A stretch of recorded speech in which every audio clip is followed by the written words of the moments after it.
I just wanted to talk to you guys a little bit about something that has come up lately. That is just the questioning of whether you either smart enough to get into OT school, you fill in the blank, whether you're short, like tall enough to be in OT, physically fit enough to be in OT, mentally stable enough to be in OT. Like there's so many things that we just tend to question as we try to embark in this journey of becoming an occupational therapist.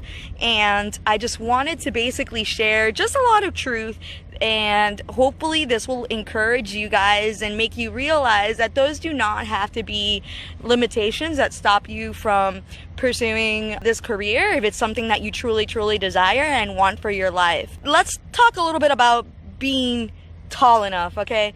I will have you guys know I am short. I am 4'10".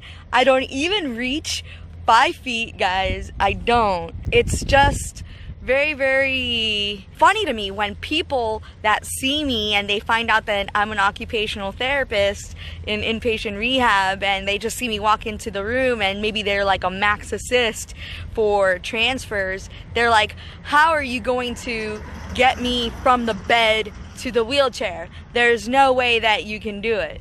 And I just will have you know that that really does not matter. It all just comes down to the techniques that you use, and I just highly encourage you to basically just listen to what you guys are going to be learning when you are in school, because they're going to teach you how to do those transfers safely regardless of size.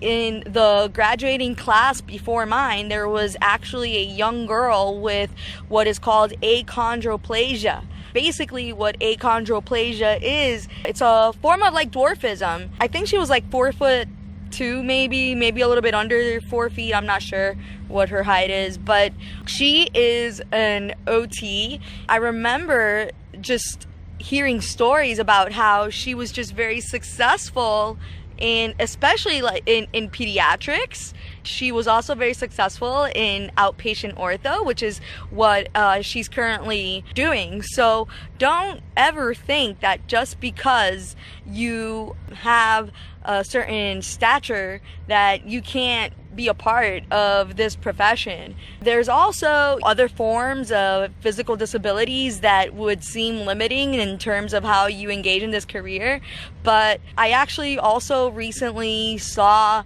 a article and video of a young woman. She has a congenital disease that will like basically caused her to not have the upper extremity limbs, so she doesn't have hands to treat. Like, how do you do that? It's just really interesting to see how she was just able to be successful as an occupational therapist, even though she is missing those arms. I'm a firm believer that you can do whatever you set your mind to, as long as you surround yourself with the right people that are going to help you achieve it, make the right accommodations that need to be made in order for you to reach those goals. And if you're surrounding yourself with the right people, you're making the right accommodations, your mindset's in the right place, seriously, the sky's the limit. And you have to believe that. If not, then you're going to be limiting yourself. Your past failures academically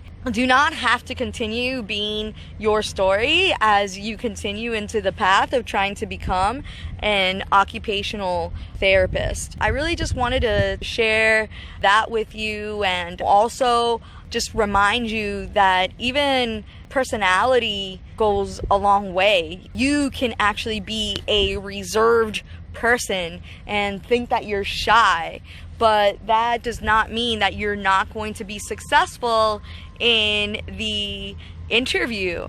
You could be shy and a little bit more on the reserved end and still kill it in the interview, because you are dropping gems into the questions that are being answered, and you are demonstrating that you are worthy of being in that program, that you deserve to be in that program.